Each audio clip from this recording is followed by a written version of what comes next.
Guys, ngayon yan, dito pa rin tayo sa JK Works yan. Kung nakikita nyo, ito pa rin yung Wave 100 natin yan. Lilinisan ko yung carb niya kasi kung makikita nyo yan, may mga moist na dinaponan ng tubig. Ay, ng dumi pala. Yan yung mga moist na lumalabas na gas natin sa carb natin. Dapat walang ganyan. Pag naiiwan ko kasi naka-on to guys yan. Siyempre matanda na yung motor natin, stock pa yung kanyang carb, ilang years na rin. Pagka naiwan mo siya naka-on, tuloy-tuloy lang yung flow ng gas natin guys, dahil nagmo-moist siya. Tapos pag moist niya, yan, kakapitan ng dumi, kaya yan, dumudumi yan. Ilang months lang yan, pero lilinisan ko sa ulit kasi para pagpasok naman yung new year natin, yan, kondisyon na kondisyon yung ating motor, yan.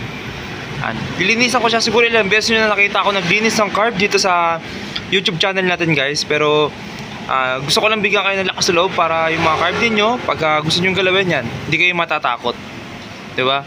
Yan, lilinisan ko na to. Gagamit ako na ito. Carb cleaner, may onting laman pa to, kaya pa to.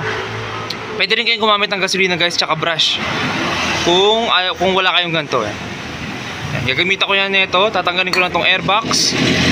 Tapos, itong dalawang tornilyo na 8mm yan sa may manifold natin sa may taas. Tapos, mag-ready lang kayo ng yan, pwede kayong ganito, beta gray o kaya yung gasket 1101 yan. Pwede kayong gumamit nyo para dito sa ating hindi tumulo dito. Especially sa part na to kasi pagka may singaw yan guys, yan ito. May singaw yung manifold, tsaka sa may carb natin guys. Pwedeng dito yung minor ng motor ninyo. Yan, importante yun guys pati ito pa. Yan, dito kasi tutulo naman yung gas dito guys pagka hindi natin nalagyan yan. Kasi may mga o-ring yan. Dito may o-ring din dito. Ito muna ang gagawin nating pero pwede nyong palitan niya, maliit yung o-ring dito. Tapos may o-ring siya dito. Ito yung pinakamalaking o-ring yan sa may carb natin. Papaklasin ko na siya.